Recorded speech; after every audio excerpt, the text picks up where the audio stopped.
Olá, pessoal. Estamos iniciando um novo tempo desse Saernicast que passou um tempo fora do ar e agora retoma nessa nova temporada. A Saerne traz isso para todos vocês e hoje estamos para abrilhantar essa nova temporada. Vamos começar com um pouco de história, até porque para a gente, quem tem assim, a perspectiva de futuro precisa conhecer o seu passado, né? Um pensamento de Galícia Ramon diz que quando olhares tua imagem, evoca a tua sombra de criança, pois quem sabe do passado, sabe do futuro. E hoje nós vamos falar um pouco desse passado e do passado da anestesiologia aqui no Rio Grande do Norte. E temos aqui duas pessoas importantíssimas para falar sobre esse assunto, né? O Dr. Esaú Magalhães, que foi presidente da Saerne, foi presidente da Sociedade Brasileira de Anestesiologia, aliás, o único norte-riograndense que ocupou esse cargo até hoje. Temos também o Dr. Armando Negreiros, que também foi presidente da Saerne por 3 mandatos, né, Armando? E todos os dois foram meus preceptores na residência. Tenho a honra de tê-los como preceptores e amigos. E a gente vai conversar um pouco sobre a nossa anestesiologia norte-riograndense, né? Nós tivemos há algum tempo, em 2017, com a comemoração dos 50 anos de fundação da Saerne, houve o lançamento de um livro chamado História e Histórias da Anestesiologia Potiguar, e neles vocês podem encontrar muito sobre a nossa história, né? Esse livro foi capitaneado pelo Dr. Newton Bezerra do Vale, a quem temos assim um grande carinho por ele, né? Pela memória dele. E hoje eu quero começar aqui pedindo para que vocês deem as suas boas-vindas ou fale um pouco, né, para o nosso público. Bom dia, Armando. Bom dia. Bom, referente à história da anestesia, é relativamente muito recente. Ela foi oficialmente reconhecida em 1846, no dia 16 de outubro. Então, é muito relacionado com uma coisa que se chama serendipidade. Serendipidade é o quê? É aquilo que todo mundo vê, encara como normal, e alguém vê e faz uma descoberta de grande importância para a humanidade. Então, naquela época existia a chamada Ether Parties, festas do éter. E Crawford Long observou que o paciente se machucava, não sentia dor. Quando foi um dia, ele era cirurgião, resolveu fazer, numa festa dessa de éter, tirar um tumor que um paciente tinha, que um dos participantes tinha, e esse paciente não sentiu absolutamente nada. Isso foi em 1842. Então, muitos cientistas, muitos historiadores defendem esse ano e Crawford Long como o marco do início da anestesia. Isso. Mas existe uma coisa chamada divulgação. Quem divulgou mesmo foi através do Massachusetts General Hospital, que foi a demonstração oficial. A primeira demonstração foi um dentista, Horace Wells, foi em 1844. Mas não deu certo. Não deu certo porque o paciente reclamou e tal, parece que era um alcoólatra. E como foi que ele descobriu esse anestésico? Ele estava num espetáculo circense, comandado por Colton, que era o indivíduo, uns saquinhos para inalar óxido nitroso, que é o N2O. E todo mundo inalando e morrendo de rir, rindo. Aí levou o nome de gás hilariante. E nessa brincadeira, um dos pacientes dá uma topada numa mesa, canela, começou a sair sangue e o camarada rindo, sem sentir nada. Aí ele disse, é brincadeira isso, então eu vou tirar um dente com essa droga para ver se você está aí. Ele mesmo inalou e pediu um colega para tirar um dente, tirou, não sentiu nada. Mas quando foi fazer a demonstração, o paciente gritou. O paciente gritou, não deu certo. E quem estava acompanhando ele era outro dentista que depois se formou em medicina, que começou a estudar o assunto com profundidade. E aí ele chegou à conclusão que era melhor fazer com o éter, que já tinha sido usado 4 anos antes. Lá por Crawford. E aí marcou com esse cirurgião, Collins Warren, cara extremamente exigente, tal, para tirar um tumor submandibular. E ele inalou o éter e mandou fazer um aparelhinho para o indivíduo inalar. E o camarada atrasou. Que foi o Thomas Green Morton, né? William Thomas Green Morton. Isso. Aí ele mandou fazer esse aparelho. Quando o camarada chegou atrasado, o cirurgião já estava chateado. E isso é bom para que os cirurgiões entendam que o anestesista chegar atrasado é uma tradição. Então não pode reclamar. E aí ele fez essa anestesia com o éter, que deu certíssimo e foi divulgado. E o cirurgião disse: senhores, isto não é uma farsa. Como se o anterior tivesse sido 2 anos antes.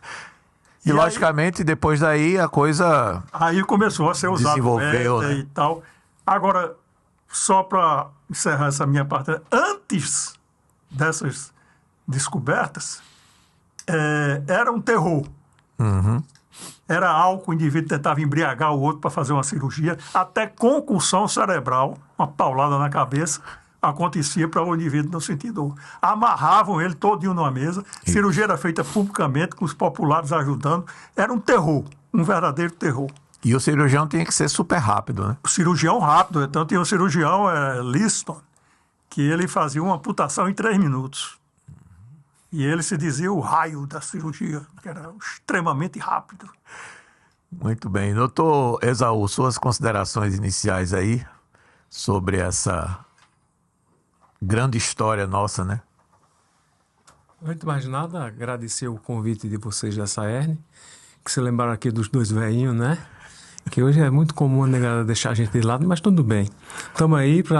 Estamos aí para colaborar com essa iniciativa, que eu acho que é extremamente importante, o resgate da história da anestesia, particularmente no Rio Grande do Norte, né? Isso. Armando já fez o seu resumo a respeito dos primórdios da anestesia, mas a gente pode trazer um pouquinho mais para perto, né? Mais para perto de nós. E a gente vai conversar aqui, trocar umas ideias e ver que eu penso da seguinte forma: ninguém é pioneiro em nada, não. Na verdade, nós estamos no lugar certo na hora de fazer o que tem que ser feito. Quando o doutor Sarinho fez a primeira hack pediátrica em 1938, se não me falha a memória, era ele que tinha que fazer, era ele que estava lá. Quando o pai de menino, o nome de Walter Tavares, doutor Zé Tavares, fez a primeira hack anestesia em 1928, eu ainda era um espermatozoide, certo? Ele já estava lá naquele local e fez a primeira hack anestesia no Rio Grande do Norte. A propósito disso, pra você ter uma ideia, eu tenho um livro que talvez seja um dos primeiros livros de bloqueio anestésico que chegou no Brasil. Ele pertenceu ao doutor Zé Tavares. Como era um livro em francês, e na época que o médico novinho, doutor Zé Tavares, ainda era vivo, eu descobri que lá na Clínica Cirúrgica 3, na nossa universidade, tem uma biblioteca muito legal dele, tinha vários livros em francês. Então eu ia para lá, lia um pouquinho do livro, fechava e deixava, que era que fosse uma biblioteca particular dele. Até que um dia, doutor Zé Américo olhou para doutor José Valério e disse: por que você não dá esse livro para Esaú? Ele vem quase toda semana aqui, ele é um pedacinho desse livro, dê esse livro para ele. Eu disse: não, esse livro pertenceu ao doutor Zé Tavares, não pode ser dado. Eu disse: não, na mão dele, com certeza vai ser muito mais útil que nessa prateleira aí. Então, voltando ao que eu estava falando, o doutor Zé Tavares, ele fez a primeira anestesia porque era ele que estava ali. Nós, eu, Armando, Delfino e outros tantos, fundamos a mais outros 20, fundamos a Copanest, porque no momento a demanda era aquela, a gente fazer alguma coisa. Então não é aquela história, você naquele momento que está, que tem que fazer o que é de sua obrigação. E o interessante, o que inclusive Armando colocou, é essa capacidade de observar o comum e transformar esse comum em algo extraordinário, que isso também é a tal da serendipidade, né? Isso, exatamente. Que isso aí leva ao desenvolvimento de muitas coisas, e foi assim, na medicina aconteceu com diversas coisas. Mas assim, então a gente entendeu que houve esse início, digamos assim, oficial da anestesiologia, inclusive esse dia 16 de outubro, hoje é comemorado o dia do anestesiologista, né? Dia da anestesiologia. E, logicamente, a partir daí foram desenvolvidas novas medicações, novas drogas, outros anestésicos inalatórios, depois vieram os anestésicos venosos, etc. Trazendo aqui para o nosso estado, né? Assim, quando começou de forma oficial ou de forma, digamos assim, de forma totalmente, como é que eu diria, de maneira constante e habitual, a anestesia como uma disciplina, como uma especialidade médica. Até o final da década de 50, início da década de 60, não tinha anestesia no Rio Grande do Norte. Como é que era feita a anestesia nesse período, Armando? Não tinha anestesista, então alguns cirurgiões se dedicavam a isso. E o Cleone Noronha foi o primeiro a ir para fora, para o Rio de Janeiro, São Paulo, e voltou com conhecimentos de anestesia que ele começou a difundir, principalmente com um cirurgião que tinha a capacidade de aprender só olhando as coisas, Dr. Luiz Gonzaga de Bulhões, uma figura. Então Bulhões começou a fazer anestesia e outros cirurgiões começaram a fazer. Além de José Tavares, já citou, o próprio Onofre Lopes, Ayrton Vanderlei chegou a fazer anestesia. E a coisa foi se difundindo devagar, e alguém ia para fora e voltava com alguns conhecimentos. Para você ter uma ideia, eu cheguei aqui em 1977. A Sociedade de Anestesia tinha 16, 17 anestesistas. A Natal com mais de 300 mil habitantes. Quer dizer, era muito restrito a coisa e foi se difundindo muito lentamente até hoje, que eu acho que está em torno de 300, 400 anestesistas aqui dentro de Natal. Isso. Mas tiveram esses pioneiros. O primeiro a ter o título mesmo, que se especializou, foi Antenor Porpino. Uhum. Antenor Porpino era um baixinho que morava no próprio hospital Onofre Lopes, Hospital das Clínicas. E aí ele foi o primeiro com a especialidade. Foi Porpino. Beleza. E a coisa foi se difundindo devagarinho e até a especialidade ser bem respeitada, porque até então era o próprio cirurgião que fazia. Tem um episódio interessante, não sei se está na hora de falar, que foi a anestesia em obstetrícia. Não, pode falar, fica à vontade. A anestesia em obstetrícia começou com o professor de ginecologia James Young Simpson. Simpson fez a analgesia de parto e a paciente pariu sem sentir dor, e aí as religiões caíram em cima dele. Foi uma confusão grande, porque está na Bíblia. Eva, por ter seduzido Adão, darás à luz a teus filhos com dor. Teria sido dito isso por Deus. E está na Bíblia. Está na Bíblia. Então foi um castigo para Eva, dará a filhos com dor. E aí o Simpson, que era um camarada muito inteligente, ele disse, mas quando ele foi tirar a costela de Adão para fazer Eva, ele primeiro fez Adão cair em sono profundo. Dessa forma, modestamente, Deus foi nosso primeiro colega anestesiologista. Muito bom. Diga aí. Levar em consideração também, Fred, que algumas pessoas foram determinantes na formação de especialistas. Um Armando já falou, que o doutor Noronha, Clânio Noronha, quando ele voltou, por 1956, por aí, quando ele voltou do Rio, ele treinou vários colegas, doutor Mesquita, Zé Mesquita, Carlos Mesquita. doutor Carlos Mesquita, Zé Mesquita, eu falei, doutor Carlos Mesquita, doutor... Dagmar. Não, Dagmar não é dessa época. Anestesista. Não, mas não é dessa época, não. Sim, Dagmar é. dessa época era um menino. Isso era de 58, pô. Acho que nem medicina ainda.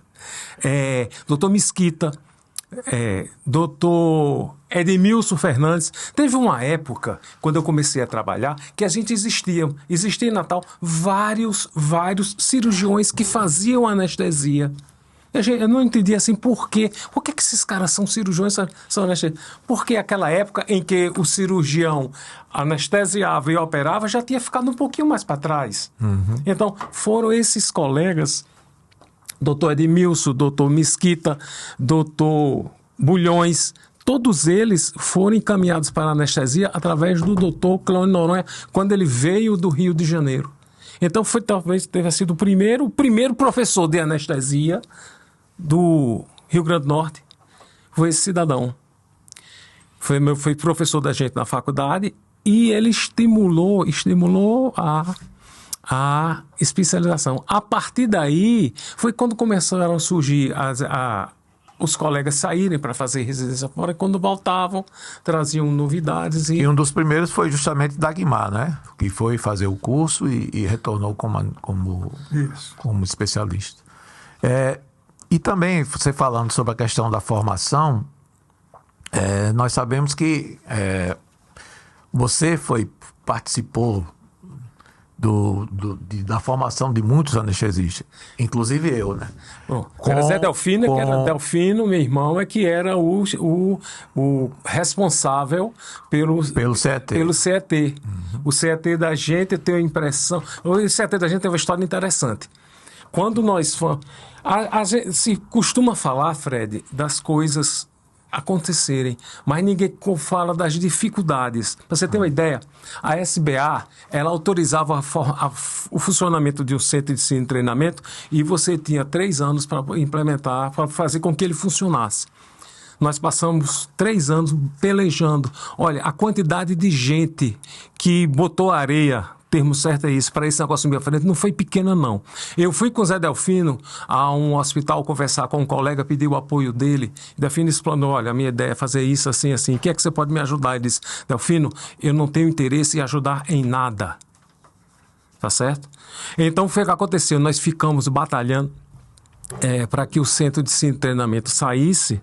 E quando chegou no final do mês de dezembro, Delfino já estava praticamente pensando em desistir.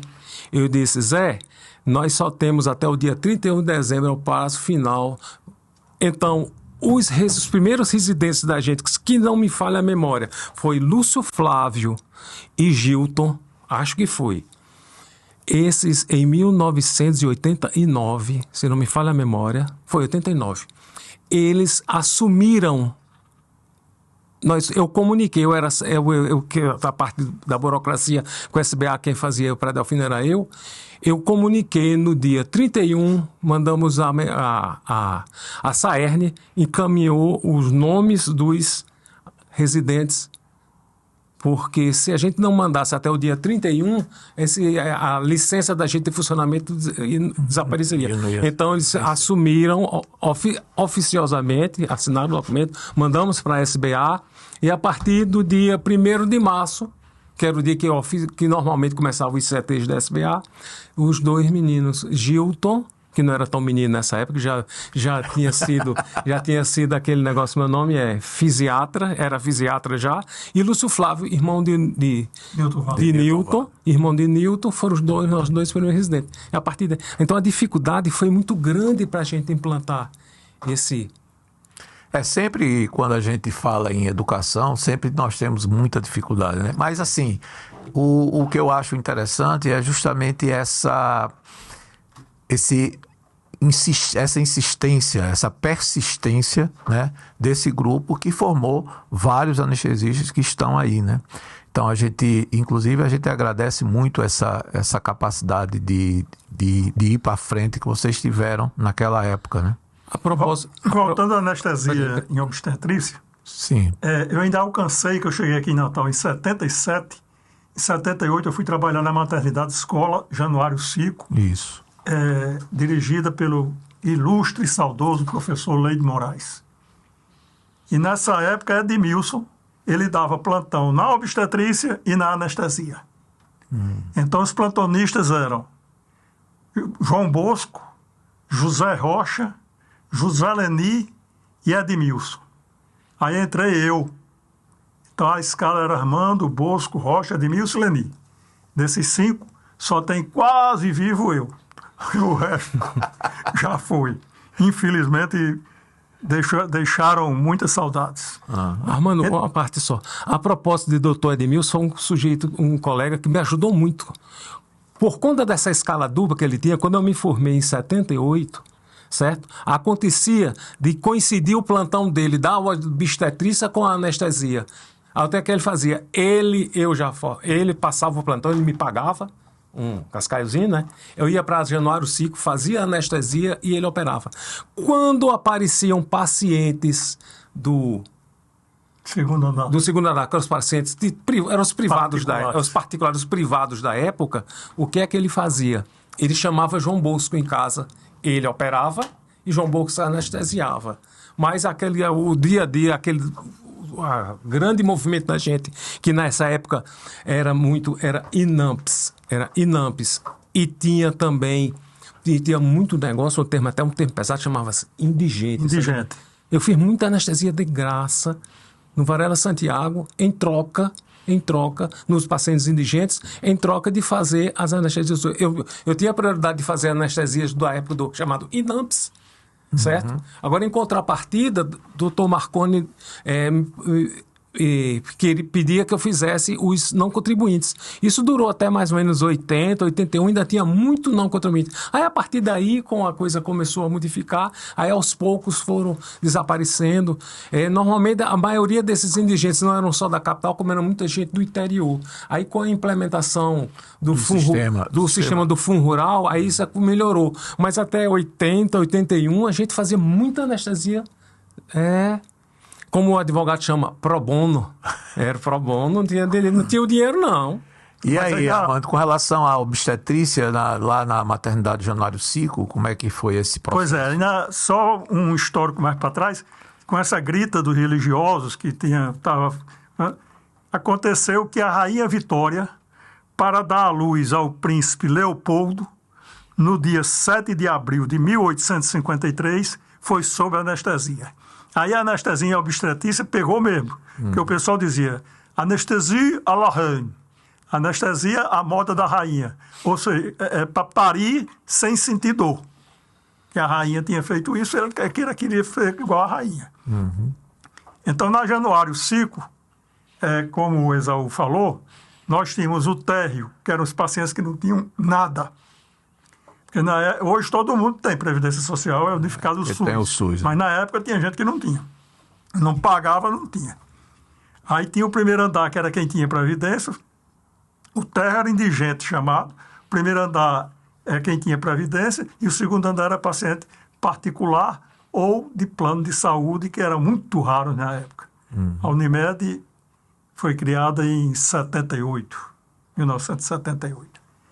Então, a anestesia na maternidade, ela tinha inicialmente esses 5 plantonistas, então a gente dava 24 horas de 5 em 5 dias.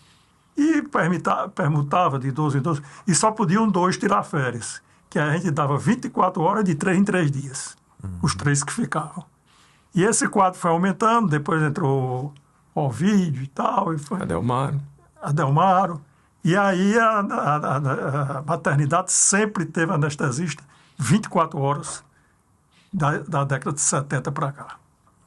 E assim, quais os desafios naquela época, se a gente for pensar hoje na anestesia, com todo o aparato que nós temos, né, de aparelho de anestesia, de monitorização e tudo. Então, naquela época, assim, quais eram os maiores desafios para o anestesista em relação à sua prática do dia a dia? Fred, eu acho o seguinte, era desafio a gente vendo hoje, mas era o nosso normal na época. A gente fazia anestesia com estetoscópio no pré-córteo, ou então no estetoscópio esofágico, medindo a pressão arterial, comparando o pulso. Quando você pegava um paciente coronariopata, você utilizava o que chamam de duplo produto. Você multiplicava a frequência cardíaca vezes a pressão arterial sistólica e no começo você estabelecia. Por exemplo, multiplicou, o cara tem 90 de frequência com 110, então é 9.900. Tá certo? O produto 9. Então, esse paciente esse produto podia variar entre 8.000 e 11. Então, com isso aí, era uma forma empírica da gente controlar o consumo de oxigênio do miocárdio. Então, você fazia anestesia assim. Você tem uma ideia? São dados que passam despercebidos. Quem primeiro usou cardioscópio de rotina numa sala de cirurgia, você sabe quem foi? Pouca gente sabe. Doutor Antônio Chachá, no Valfredo Gugel. Não sei se a Armando lembra isso. Não existia. Então ele pegava o cardioscópio emprestado na UTI e levava para lá. Aí o povo olhava, não, o neguinho tá querendo fazer ciência. Não era ciência não. Era ele e o doutor Roberto Van der Steen, que era um oficial da aeronáutica que trabalhava também no Valfredo Gugel, que eu acompanhei, me ensinaram muita anestesia, aprendi muito com eles lá no Valfredo Gugel. Certo? Você tem uma ideia, o primeiro oxímetro de pulso que chegou em Natal foi utilizado na Prontoclínica de Olhos, aquela clínica antiga do Dr. Marco Reis, João Maria de Teixeira, e foi Dr. Gerson que trouxe, 1989. O primeiro capnógrafo eu trouxe para Natal em 1991, foi usado na clínica Pedro Cavalcante. São coisas que vocês perderam no tempo e ninguém sabe. Isso. Ninguém sabe Por isso que é importante resgatar essa história, né? Para a gente entender que houve uma luta, né, de muita gente que trabalhou para que hoje a gente tenha essas facilidades. O primeiro monitor de BIS foi Sérgio Lima, que trouxe para Natal. Então, foram pessoas que estavam naquela época, vislumbraram aquela possibilidade de melhorar, mas não era desafio, era o nosso dia a dia, a gente fazia com a tranquilidade. Você tem uma ideia, aconteceu o seguinte, durante uma época na minha vida, por volta do 84, 86, eu comecei a imaginar o que a gente viu o seguinte, em 83, em todo hospital que você chegava, você encontrava, não sei se Armando lembra disso, você encontrava um equipamento de anestesia desativado num canto da parede, que era usado como prateleira para botar soro nas gavetas, e estavam os equipamentos da Narcosul. Você tinha dele do São Lucas, você tinha no PAP, não existia nessa época, você tinha no São Lucas, você tinha no Hospital da Polícia, você tinha no Onofre, todo canto. E a gente só trabalhava com os torpedos de oxigênio, com a válvula 1012, lembra aquela válvula 1012, que de um lado era aspirador, e do outro lado era um vaporizador, uma vaporoca, que no começo se usava, parecia uma mamadeira que você botava o éter. E depois, quando se começou a usar a Lotano, esse negócio, então, basicamente, era sistema totalmente aberto. E aqueles vaporizadores universais, né? Aí o que aconteceu? Uma vez eu estava conversando com o Delfino, eu tenho a impressão que em Natal, em alguma época, a gente já teve uma anestesia onde você tinha equipamentos de anestesia. Agora, quando foi que isso foi desativado, eu suspeito que isso é um dos maiores culpados por essa desativação, foi aquele mini respirador Takaoka. Aquele Takaoka foi a desgraça do negócio. Por quê? Porque todo mundo começou a usar aquilo ali, poluía demais, ninguém tinha esse cuidado que tem hoje de poluição. Você usava pelo menos um fluxo de 8 litros. Você imagine, você pega uma sala, você vaporizando, alotando com 8 litros. E num sistema completamente aberto. Se não, aberto, totalmente aberto. Soprava do cabo e soltava para o meio ambiente. Então, você, por exemplo, no São Lucas, eu me lembro quando fosse hoje, existia um equipamento que eu era doido para ficar com ele para mim, eu não sei onde foi parar. Era um Foreger, um equipamento americano dos anos 40, que era o curioso interessante dele, que o fluxômetro, não sei se a Armando lembra disso, no Hospital do Câncer também tinha um. O fluxômetro era com água. Não tinha aquela bolinha, não. Era água. Você, quando abria, a coluna de água subia ou descia. Era água. Era um líquido. Eu acho que era essa água, alguma coisa. Não. Diz mercúrio era aqueles no tensiômetro. Não, a coluna aquele era água, era o fluxo. Se você já olhar hoje, se você bota o tio Google aí, bota aí. Forega, equipamento da anestesia, tá lá mostrando todinho, tem eles bichando bonitinho, maguinho assim. Mas voltando à obstetrícia, outra limitação que tinha é que a paciente gestante, no final da gestação, muitas vezes ela tem maior dificuldade de intubação. Ela engorda e tal. E depressão fetal. Você faz aquele anestésico na paciente, o anestésico passa para o feto. Então foi daí que começou-se a fazer muito hack anestesia. E a hack, tudo tem um probleminha para trazer. A hack, o problema era a cefaleia pós-hack. A agulha deixa um furozinho na dura mater, fica escoando ali líquor, e aí diminui a pressão licórica da cefaleia.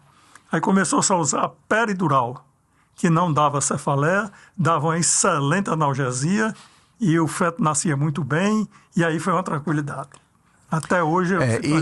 durante muito tempo se usava basicamente a peridural justamente por isso, porque as agulhas de hack eram agulhas reutilizáveis, de grosso calibre, inclusive, que propiciava mais o aparecimento da cefaleia, né? Isso. Depois vieram as agulhas descartáveis, mais finas, e a hack voltou a ter o seu espaço, não é isso?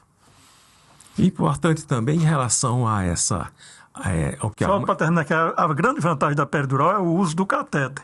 Se o parto se prolongar por 3, 4, 5 horas, você vai fazendo a complementação. A hack não, ela acaba com 1h30, 2 horas acaba. Perfeito. Importante também a gente resgatar, do ponto de vista do pioneirismo, foi na Januário Cico com a anestesia peridural, onde primeiro se usou morfina para analgesia pós-operatória. Eu me lembro como se fosse hoje, eu fui para um evento de anestesia, a primeira jornada de anestesia que eu fui, eu, Armando e Bosco, nós fomos em Aracaju, e eu me lembro muito Bosco conversando com um colega agora, que eu não me lembro o nome, conversando sobre a utilização dessa morfina. E ele anotou no papelzinho, quando chegou aqui, nessa época você tinha que ir comprar a morfina no Viado Douro, no Rio, na Casa Granado. Você comprava e ela vinha, que ela não existia para vender. Então ele comprou esse negócio e nós não, porque eu não trabalhava lá. Aí eles começaram a usar a morfina para analgesia pós-operatória. Foi na Januário Cico, na época da anestesia obstétrica, que se começou a utilização da morfina. Agora, como você estava falando, as agulhas eram reutilizáveis e as agulhas de hack eram tão grossas que dá um detalhe só. Dr. Dagmar Olímpio Maia só fazia peridural com agulha de hack. Não sei que a Armando lembra dessa agulha de hack número 8. Ele ensinou a Graça França e a Ana Maria a fazer. Os 3 só faziam. Eu morria de medo. Eu pegava... Agora, uma vez eu ainda tentei, uma vez outra eu ficava com medo. Furar uma dura e jogar 20 ml e fazer uma hack total. Não morre não, né? Hack total não morre. Você sabendo diagnosticar na hora certa, você não mata. Mas ele fazia com uma destreza muito grande e todas as peridurais dele eram com agulha 8. E estamos conversando. Retomando um pouco, a gente viu que a Saerne ela iniciou em 1967, né? 30 de junho de 67. Isso. E, logicamente, teve a sua atuação dentro da anestesia e, com isso, possibilitou a nossa participação em eventos importantes. Inclusive, Natal recebeu eventos importantes da anestesia, né? Nós tivemos aqui 2 congressos brasileiros, não foi isso? Em 1990 eu organizei, a comissão organizadora era Delfino, eu, Newton Vale, Armando e Roberto Lins. Nós 5. Isso foi em 1990. No dia que eu cheguei, eu fui ao Rio e consegui trazer a proposta do congresso para Natal. Aí, numa reunião da Saerne, eu disse, pessoal... Congresso, já era 3 anos antes, Congresso de 1990, Brasília vai ser em Natal. Aí Delfino olhou, ou foi para Bosco, ou foi para Leni. Alguém que estava na reunião disse, o gordo endoidou. Eu disse, rapaz, não endoidei não. Está aqui a comissão é essa aqui. Se vocês não quiserem me ajudar, pelo menos não me atrapalhe que eu faço. E na época, a nossa comissão conseguiu fazer o maior congresso de anestesia na época no Brasil. Nós fizemos 1.580 inscrições. Foi o maior congresso brasileiro na época. Posteriormente, eu acho que em 97, Monte Neto... Não, foi em 2007. 2007, isso mesmo. 2007, Monte Neto trouxe o Congresso e, devidamente assessorado por Arnaldo Pinheiro Filho, fizeram um senhor Congresso. Foi um dos grandes congressos da SBA. Nessa época, já 90 para cá, já eram 17 anos, a estrutura já era outra. A nossa foi um congresso muito legal, mas no 2017, naturalmente, já teria que ser um congresso maior. E proporcionalmente, você levando em consideração a quantidade de sócios que existia da SBA na época, e a quantidade de sócios que existia na SBA na época que ele fez, o de 1990, proporcionalmente, teve muito mais participantes. E teve um detalhe, foi o único congresso, estava uma crise financeira muito grande no país, foi o único congresso que você, se quisesse, ainda conseguir 350 inscrições com parcelada, não tinha cartão. O cara dizia, eu quero pagar em 6 vezes a inscrição no congresso. Eu mandava um carnê para a casa do sujeito e todo mês o cara pagava a sexta parte do... O importante era propiciar o cara participar do congresso. E funcionou. Isso, muito bom. Então, a gente sabe que tem muitas histórias, né, da anestesia, muita coisa. A gente viu as histórias dos primórdios da anestesia. E aqui em Natal também deve ter muitas histórias curiosas sobre essa nossa especialidade. Vocês poderiam dizer alguma coisa sobre... Eu sei que que trouxe uma ajuda muito grande para a anestesia evoluir. Ele foi para o exterior e tal, e quando voltou foi Edísio Pereira, que hoje está em Brasília. Ele trabalhou na maternidade Januário 5. No ano que eu comecei a trabalhar na maternidade foi o ano que ele foi para Brasília. Mas ele deu um grande impulso na anestesiologia, tanto que nesse livro, História e a História da Anestesiologia Potiguar, tem um capítulo dele. Ótimo. E a gente sugere, né, a todos que leiam esse livro. Esse livro ele tem várias histórias e conta um pouco daquilo que foi desenvolvido ao longo do tempo pela anestesiologia aqui no estado, né? E também fala da anestesiologia no mundo inteiro. É um livro que tem muita informação, é um livro muito bacana, que foi justamente na comemoração dos 50 anos da SAERN, como eu falei antes, capitaneado aí pelo Dr. Newton Vale, tendo Armando Negreiros, José Delfino, Ronaldo Ficina, Sérgio Lima como coautores dele, com capítulos aí desse livro. E para mim foi um prazer participar disso aí, porque na época eu estava à frente da SAERN e junto com o Newton Vale a gente fez um trabalho foi um trabalho exaustivo, né, para compilar tudo, foi praticamente dele, né? Eu ajudei mais em outros aspectos. Ainda nessa linha que, como o Armando estava falando, do pioneirismo, um colega que foi muito importante também, ele passou pouco tempo aqui em Natal, foi o doutor José Maria Couto. O Couto ele trabalhou, inclusive, na Januário 5. Aí, com o desentendimento, como você estava falando a respeito de uma história engraçada, interessante, eu tenho uma história envolvendo o doutor José Maria Couto. Não é uma história... rapidinho. Não é uma história anestésica, mas é uma história envolvendo anestesista. Ele era um sujeito meio... com licença, respeitando a memória dele, como dizia papai, respeitando a ausência dele, ele era meio assim, meio perturbado, sabe? Meio agitado, meio andava correndo. Foi seminarista, descia lá, eu morava lá na rua do meu sogro, descia do ônibus e ia correndo da parada do ônibus até a casa, que a batina dele balançava. Ele era meio perturbado. Então, ele foi para os Estados Unidos, passou lá 7 anos, fez residência, não sei o que, papapá, e começou a desaprender o português.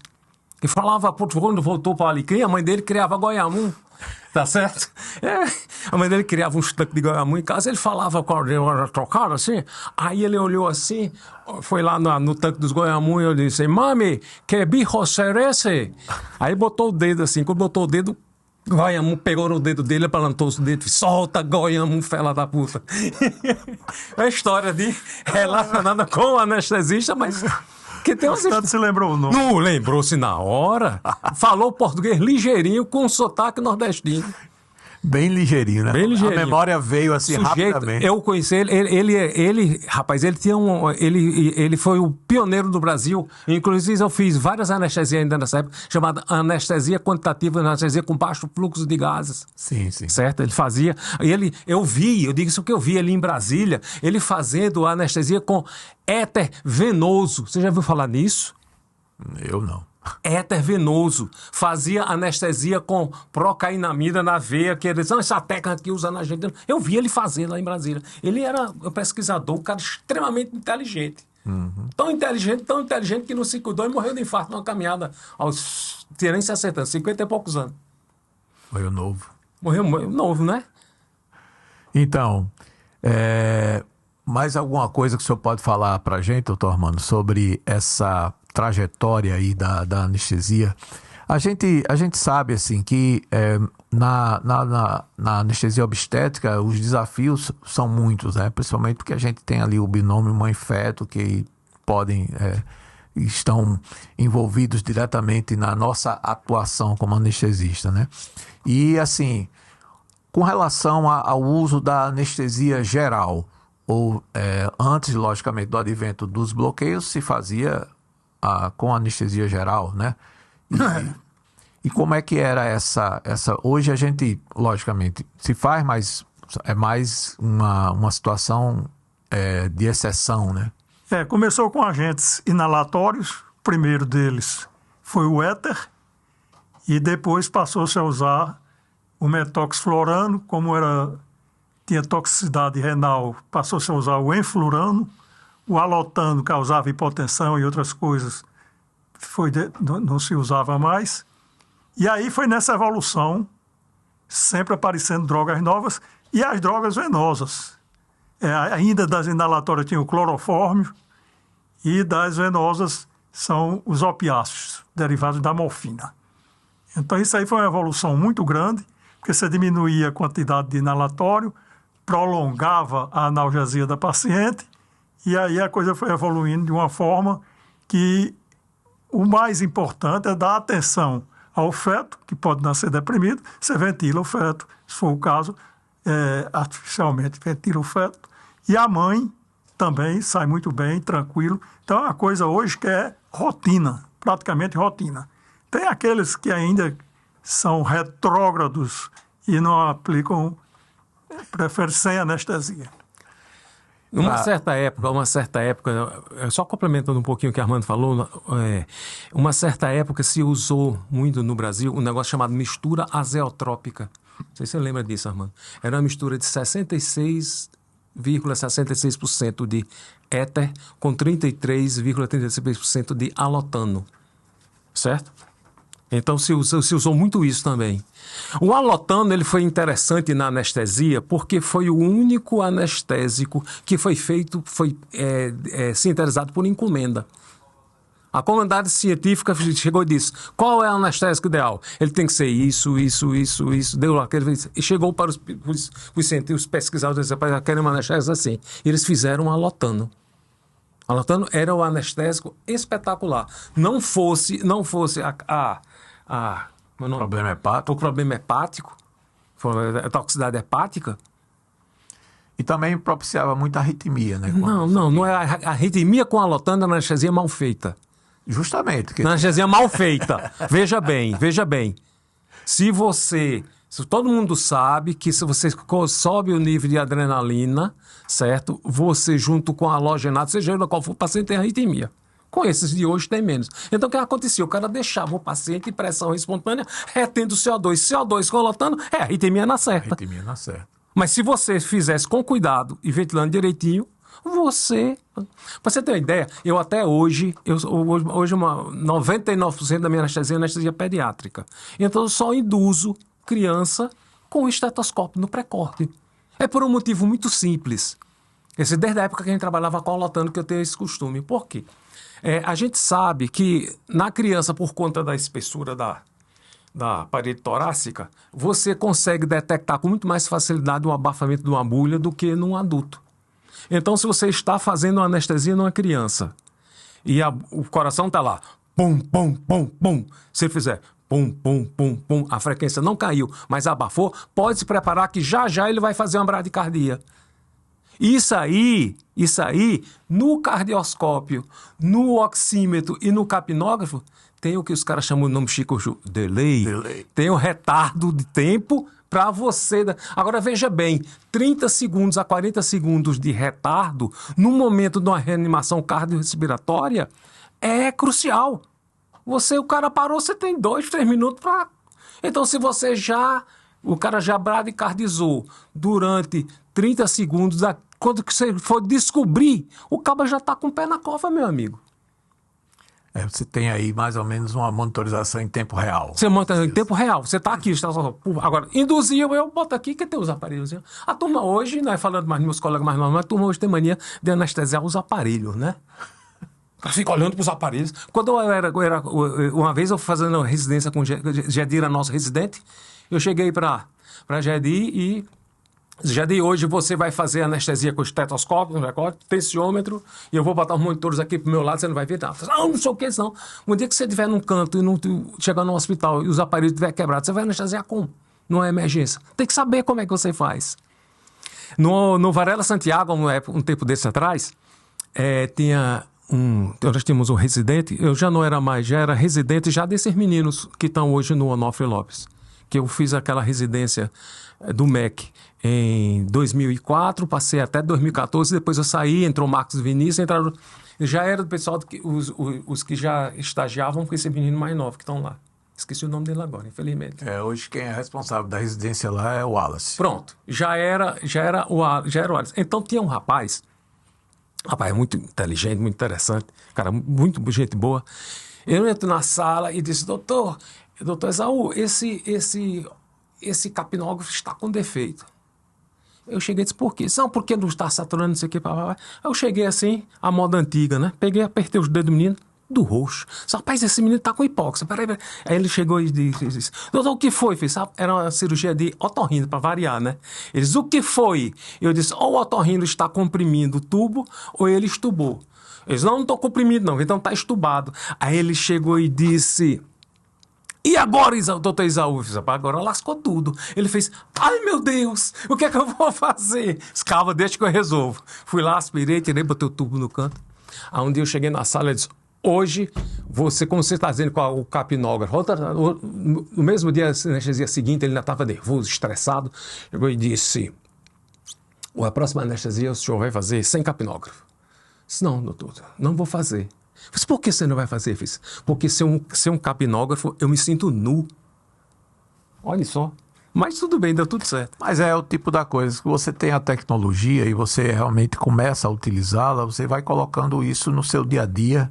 Lógico, tem o risco de acontecer isso, da pessoa se sentir totalmente despida quando não tem, que é o que o pessoal da tecnologia chama isso de alienação, porque você fica tão dependente da tecnologia que quando você não tem ela, você fica sem saber o que fazer. Mas, ao mesmo tempo, a gente sabe da importância que ela tem e que ela está presente e que ela veio nos ajudar e muito, né, na nossa prática diária, né? E, claro, a gente está trazendo aqui toda uma história que é importante porque tudo tem um começo, tudo tem uma caminhada, né, de evolução e que, né, a gente entende que isso faz parte, como você mesmo diz, da nossa história, daquilo que hoje nós temos como uma anestesia aqui e no mundo inteiro, né? Então, assim, é importante, claro, a gente entender que existem outras possibilidades, sem dúvida. Mas esses elementos, eles estão aí e vão permanecer, graças a Deus, nos dando mais segurança e segurança para o paciente também, né? Outros nomes que foram pioneiros e que ajudaram muito na divulgação da anestesia, além de Dagmar, que a gente já citou, Teneu Porpino, teve João Campos Filho, que também foi um grande divulgador da anestesia, e Aloysio Leite também. Certo. Além de Dagmar, que eu já falei, João Bosco Carvalho, que foi o chefe do serviço da maternidade o tempo todo, Zé Leni, Zé Rocha. Armando, com licença, doutor Aloysio Leite foi um dos pupilos de Cleone Noronha, você sabe disso, né? Foi um dos 5 ou 6, ele treinou 5 ou 6 colegas mais novos em Natal, dentre eles, doutor, como já falei, Mesquita, Aloysio Leite, Bulhões, Edmilson Fernandes, que foram pessoas que, aí posteriormente eles foram, né? Foram chegando os novos, os especialistas mesmo. Uma coisa que tem que ser levada, chamada a atenção, que um dos pioneiros da anestesia peridural foi em Natal, foi doutor Armando Negreiros. dentre outros, e colaboradores. Não, você foi também, é importante, mas foi doutor, aquele bichinho que, meu Deus, mano, Chico Briba, Francisco Pereira. Pereira. A gente chama ele de Chico Briba. Ele fez residência com ele no mesmo local que fez antes que Zé Delfino, na Casa de Saúde de Santos, Santa Casa Misericórdia de Santos, e ele veio para cá, foi um dos primeiros a fazer anestesia peridural. Doutor Pereira. Então, a gente, voltando à questão da formação, né? Nós tivemos um período em que teve o CET da CIA aqui, né? Depois você falou que iniciou a residência MEC 2004 até hoje, só que de um tempo para cá ela passou a ser MEC e SBA.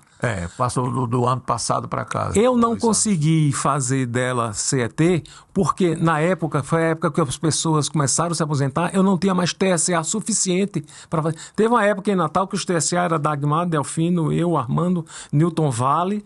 Aí, por volta dos anos 80, parece que chegou o Matos, chegou o Madison, chegou Geraldo, e não passava disso. Tem uns 5 ou 6. 5 ou 6. Aí o pessoal começou a se aposentar, a gente não tinha. É o título superior em anestesia. A gente não tinha, e a SBA exigia pelo menos um TSA para cada 2 residentes. Hoje são 2. Hoje são.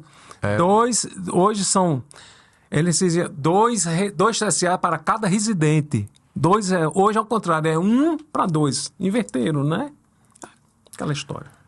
E hoje a gente tem, além da residência do UOL, nós temos uma residência em Santa Cruz, né, da UAB, né, e temos a residência da Liga Norte Rio Grandense do Câncer em anestesiologia. Nós temos hoje três programas de residência em anestesia aqui no Rio Grande do Norte. A gente entende isso como um crescimento grande da especialidade, inclusive com participação a nível nacional, né? Nós temos hoje uma participação importante, isso aí sempre tivemos. E eu gostaria que vocês falassem um pouco da sua participação como na presidência da SBA, naquele período aí, como foi essa experiência sua? Veja bem, foi uma experiência interessante. Mas hoje, naquela época que eu tinha, isso foi em 2003, foi há 21 anos atrás. Eu hoje, na idade que eu estou, com o amadurecimento, eu não sei se eu voltaria a ser candidato a presidente da SBA. Não sei. Mas foi extremamente interessante, certo? Ali naquela época, nós participamos de momentos bem importantes das lutas por melhores condições de trabalho. Foi na época da gente que saiu nós participamos da diretoria da elaboração de várias resoluções do CFM em relação à segurança em anestesia, tá certo? Na época, a gente tentou, de alguma forma, fazer um trabalho importante em cima do problema da drogadição, que já tinha sido iniciado há alguns anos antes, tá certo? Foi uma época interessante. Foi uma época bem interessante. Mas, como eu já disse a você, eu não sei se hoje seria novamente, não. Porque aquilo ali aconteceram coisas assim. Você tem uma ideia? Cidadão que na época eu era presidente, que na verdade ele não estava homenageando a pessoa, estava homenageando o cargo. Os caras chegavam em São Paulo para uma reunião da MB, os caras ligavam, olha, vamos jantar lá em casa. Não, amigo, obrigado. Eu estou cansado, porque tem essas coisas. Sabe? Então, pessoas que viviam chalerando, como o Caba diz, No ano seguinte que eu saí da presidência da SBA, os caras passavam por mim e não davam um bom dia. E eu disse, eu já sei quem era esse F, sabe? Já conhecia. Por isso que eu nunca fui na casa de ninguém. Só tinha um sujeito muito meu amigo, que quando eu ia a São Paulo, inclusive várias vezes me hospedei no apartamento dele, porque ele era amigo de verdade. Era... o nome dele? Roberto Simão Matias. Aham. Roberto Simão Matias. Várias vezes que eu fui a São Paulo, ficava hospedado com ele. Eles não faz questão que você vai ficar lá em casa. E aquela história, nunca quis nada em troca. Era só amizade mesmo. Aí nós temos uma troca interessante. A mãe dele fazia umas lasanhas maravilhosas. Então eu levava uma caixa de isopor cheio de lagosta para ele e trazia uma caixa de isopor cheia de lasanha congelada feita pela mãe dele. Uma troca excelente. Mas era espetacular. Então... inclusive aconteceu um fato interessante. Uma vez eu estava hospedado na casa dele, e da casa dele para o Hospital Promata em São Paulo dava uns 150 metros. Ele morava ali na Paulista, do lado na Paulista, próximo à Paulista, ao lado do Maxud. E da casa dele dava 100 metros. Ele chegou e disse, eu estou indo lá na Promata, assim, fazendo anestesia. Vamos lá comigo? Eu disse, vamos. Foi só para ir, né? 10 horas da noite. Depois a gente sai para jantar. Não, vou jantar não. Tá bom, vamos embora. Amigo, quando chegou lá, era o parto da mulher do Oreste de Coécia.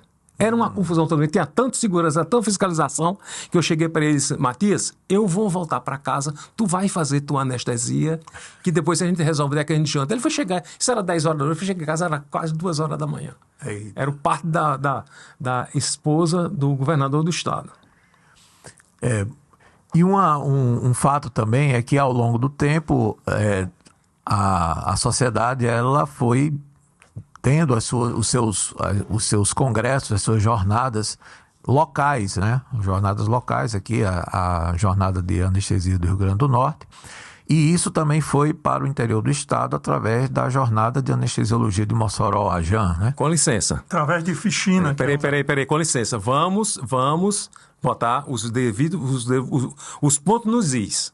Pois não. Ficina alavancou, mas as primeiras jornadas, Armando lembra disso, em Mossoró, a gente preparava a jornada em Natal, João Bosco fez, eu fiz umas 2 ou 3, a gente levava o PF, levava a jornada toda pronta, E realizava lá. Aí, quando o Ronaldo Ficina chegou, ele não gostava, porque a gente chamava jornada interiorana. Ele não gostava do nome interiorana, o problema dele.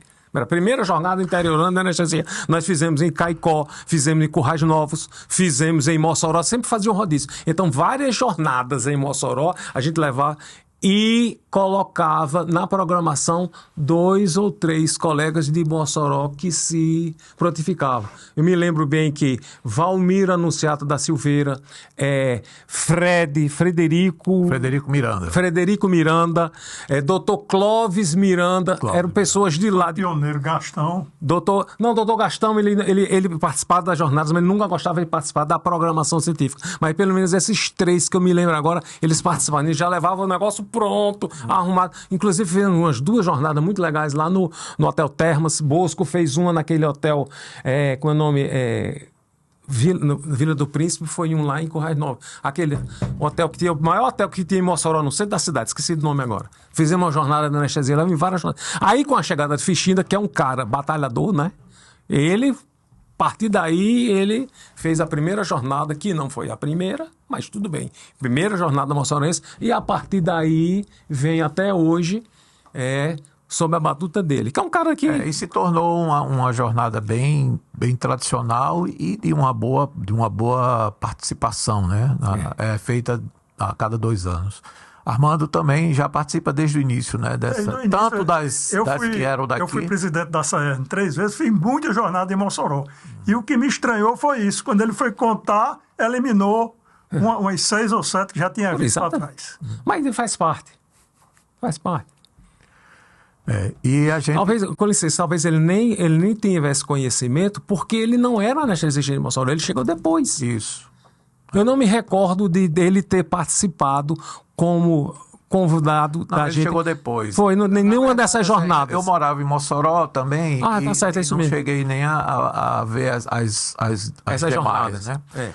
Bom, pessoal, a gente está chegando assim ao fim desse episódio, assim, e eu quero primeiramente agradecer imensamente a presença de vocês dois aqui. Acho que a gente resgatou muito da nossa história, da história da anestesia e também da história da nossa anestesia aqui no Rio Grande do Norte. E tenho a certeza que cada um de vocês contribuiu juntamente com os outros pioneiros, com outras pessoas que estiveram aqui, grandemente para o crescimento da nossa especialidade, que cada vez mais se consolida e através da Sociedade de Anestesia, através da Cooperativa de Anestesia, e que isso sirva como, que esse episódio sirva como esse lembrete, né, de que houve uma luta muito grande de pessoas, um empenho, a perseverança diante das dificuldades, diante das adversidades, para que hoje a gente tenha o que a gente tem. E eu vou deixar aqui para cada um desses faça suas considerações finais. E também assim pedir se vier alguma ideia, além do nosso livro aqui da História e Histórias da Anestesiologia Potiguar, se quiserem fazer alguma outra dica de leitura ou filme sobre o assunto, vocês fiquem à vontade. Então deixo aí a vocês as considerações e agradecendo.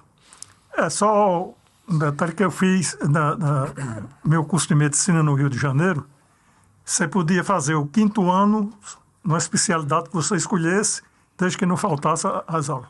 Então, eu fiz o 5º ano no Hospital da Lagoa, que tinham 12 clínicas cirúrgicas, só de cardiovascular, cirurgia cardíaca, tinham 2 equipes.